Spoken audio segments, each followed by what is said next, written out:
Selamat pagi para netizen dimanapun kita berada, salam inspirasi bagi kita semua. Ramai-ramai kader PSI ya loncat ke PDIP. Ini menandakan bahwa berakhirnya kekuatan PSI ya semakin melemah. Apalagi seorang Jokowi mau turun tangan begitu kan. Pada akhirnya ada sejumlah pemberitaan yang cukup menarik. Katanya ya di Sumsel ya petinggi PSI itu loncat ke PDIP. Artinya kabur ke PDIP begitu. Kalau kemarin itu di Semarang. Terus juga ada di beberapa kekecewaan dari kader-kader dari partai PS ini menandakan di tubuh internalnya sendiri masih ada kepentingan-kepentingan terselubung. Ini ini menandakan bahwa PSI tidak baik-baik saja ya. Kalau kita melihat dengan apa yang kemudian kita lihat hari ini. Ini salah satunya. Para petinggi PSI di Sumsel loncat ke PDIP. Ada apa ini ya? Kok banyak ramai-ramai kader PSI itu ya banyak kecewa terhadap partainya sendiri. Kemarin ya kabarnya di Semarang ya. Juga ya di beberapa daerah juga banyak yang mundur akibat kekecewaan yang dilakukan oleh kader-kadernya sendiri. Apalagi juga ada 13 DPC kepengurusan begitu kan ya, juga memundurkan diri. Nah ini kan ramai-ramai pada akhirnya. Ada apa? Orang kan pasti membicarakan partai PSI ini begitu. Kalau partai PSI targetnya adalah masuk parlemen, bagaimana dengan situasi dan kondisi kader-kadernya sekarang begitu? Justru ini PDIP tertawa melihat dengan melihat dengan kelakuan kader PDIP itu kader PSI itu sendiri begitu. Ini ada konflik yang tidak berkunjung begitu kan ya diselesaikan. Pada akhirnya dia kader-kadernya banyak yang mengundurkan diri begitu.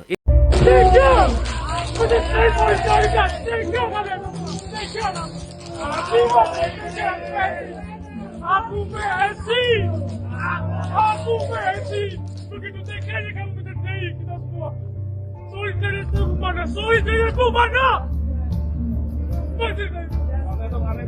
Aku PSI.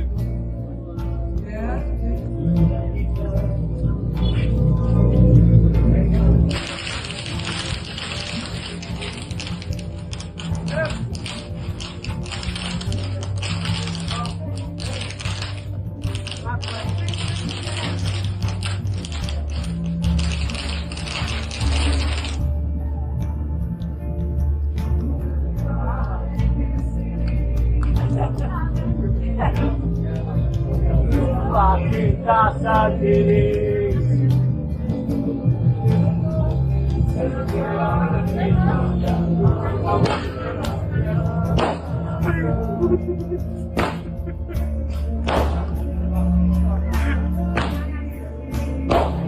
Ini salah satu contoh bahwa di internal partai PS ini masih belum dijadikan sebagai rujukan dari kader-kadernya itu sendiri. Ada apa di balik ini semua? Kan orang pasti bertanya-tanya, akibat kekecewaan kah? Atau jangan-jangan begitu kan, ada konflik kepentingan kah di dalamnya? Sehingga Kaisang tidak bisa menyelesaikan hal seperti ini. Ini banyak narasi-narasi di berbagai media sosial begitu kan. Ya ini kan ngeri-ngeri sedap bos. Ya ngeri-ngeri sedap. Jadi ya apalagi kemarin ada konsulat besar kabarnya di Makassar begitu kan ya. Menolak kedatangan Jokowi juga. Karena apa? Karena di situ Rakernas PSI itu menggema begitu. Bahkan ya di Sumsel atau di Makassar di situ begitu di Sulawesi begitu kan ya. Kabarnya akan mau dijadikan kandang gajah. Masa iya? Saya belum percaya soal itu begitu. Karena kita lihat saja dengan adanya situasi dan kondisi para kader-kader dari partai PSI ini menandakan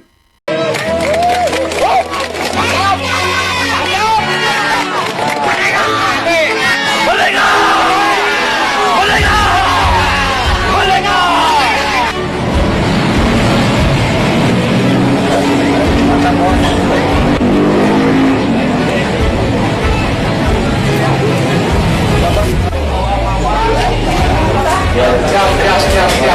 Oke. Makasih ya. Dalam perbedaan karena kita kan situasi politik saat ini. Kata namanya partai itu dinamis. Mungkin pada saat waktu mendaftar dulu, kami merasa bahwa PSI adalah wadah kami bersama. Bisa di perjalanan waktu dan situasi politik sekarang, kami melihat bahwa PDIP menjadi rumah kita bersama, menjadi rumah impian kita bersama. Walaupun apa yang terjadi, masalah ideologi, masalah idealisme tidak bisa ditutupi oleh kami. Karena itu kami semua bergabung kepada partai PDIP. Ada berapa banyak Pak anggota PSI?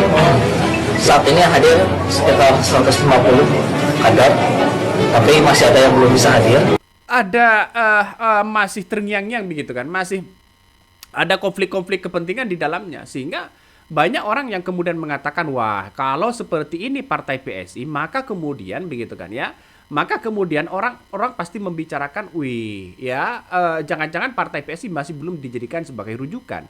Apa yang terjadi? Apakah Ahmad Ali sekarang ini bermanuver sana sini, mulai ke pesantren ya, mulai menggaungkan bagaimana kekuatan partai PSI, program-programnya, apalagi 50 juta lapangan pekerjaan.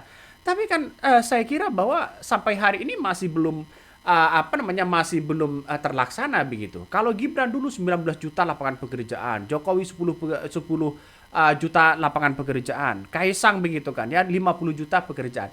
Ini kan menandakan bahwa masih omon-omon di atas itu begitu. Ya, ditambah lagi dengan belasan para pengurus DPC Partai PSI Kota Semarang ramai-ramai mundur. Ada apa? Ini kan pada akhirnya lucu begitu kan. Ya, pada akhirnya kan lucu begitu, ya, di mana seorang Jokowi dan Ahmad Ali turun ke bawah, malah banyak yang mundur begitu, para kader-kadernya. Ada apa? Kan orang pasti bertanya-tanya. Nah, salah satu yang kemudian 3 kader Partai Solidaritas Indonesia atau PSI pindah dan bergabung dengan Partai Demokrasi Indonesia Perjuangan atau PDIP menandakan bahwa kekuatan PSI ini semakin mulai melemah. Salah satunya adalah Tamrin, ya, mantan ketua PSI Musi Rawas, ya, Chandra Saputra, mantan sekretaris ya PSI Musi Banyuasin, dan Zainul, ya, pengurus dari PSI Musi Banyuasin. Nah, Sumatera Selatan mereka diterima langsung jajaran pengurus DPD PDIP Sulsel di kantor DPD PDIP Sulsel. Nah, sekarang ini kalau kita lihat begitu kan ya, kalau kita lihat dengan realitasnya, kenapa PSI ini begitu kan, kalau kader-kadernya banyak yang mundur, justru yang menjadi loncatan di situ adalah partai PDIP. Ada apa? Nah, orang pasti bertanya-tanya begitu. Saya kira antara partai PSI dan PDIP ini sudah mulai agak saingan begitu kan ya. Di antara partai-partai parlemen ya masih santai-santai aja di situ begitu.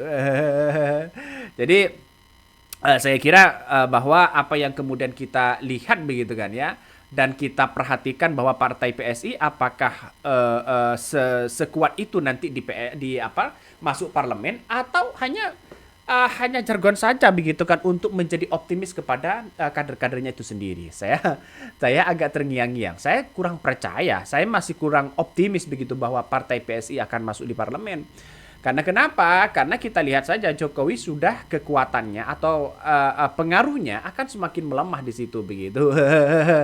Ya, wallahualam, kita tidak tahu begitu kan. Nah, para kader baru itu akan menerima KTA begitu dari partai PDIP dan pengikut kaderisasi tingkat ya pratama ya sebagai bagian dari proses pemahaman ideologi dan arah perjuangan partai. Pertanyaannya sekarang adalah, apakah kader-kader PDIP juga banyak yang mundur begitu ke PSI? Ada kok sebagian juga begitu.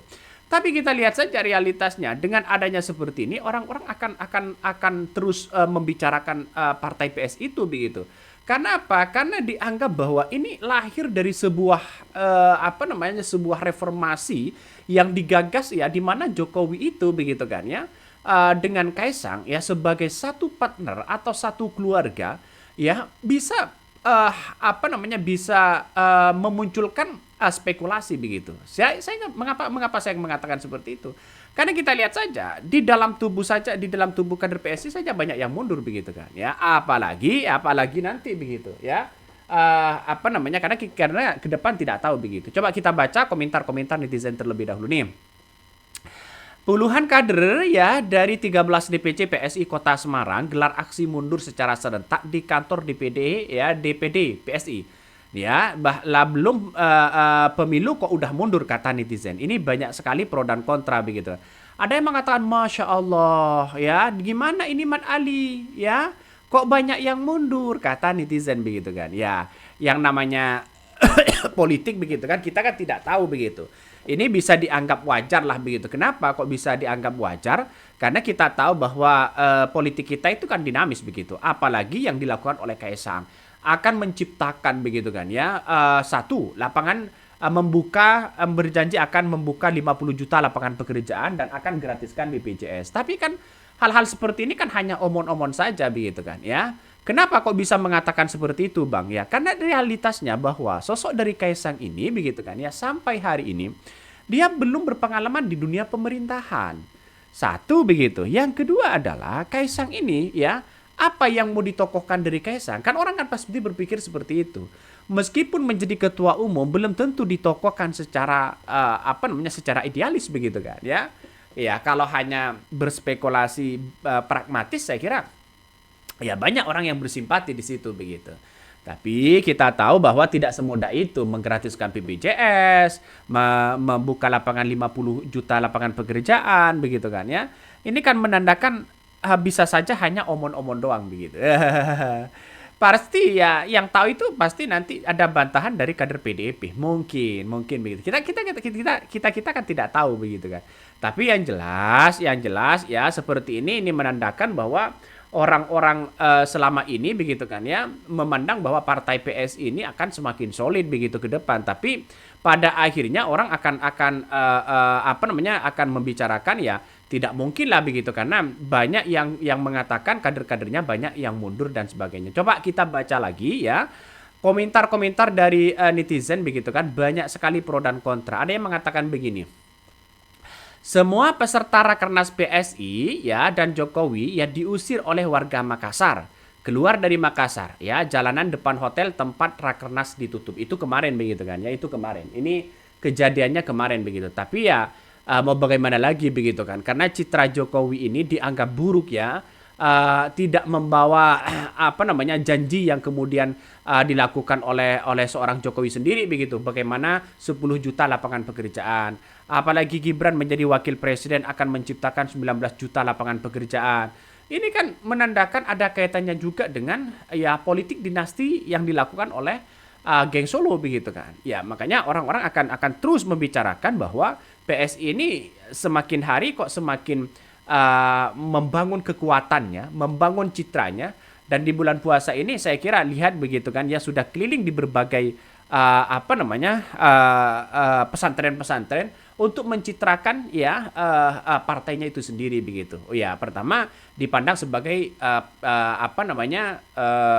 PSI dianggap sebagai punya toleransi, terus punya agamis yang kuat begitu. Tapi kita lihat saja orang-orang tidak terpengaruh dengan pencitraan-pencitraan seperti itu. Sekarang kan masanya cerdas begitu. Sekarang masanya cerdas. Oke, mungkin itu yang kami sampaikan ya. Tonton terus di channel Hodari Podcast Rakyat ini. Jangan lupa di subscribe.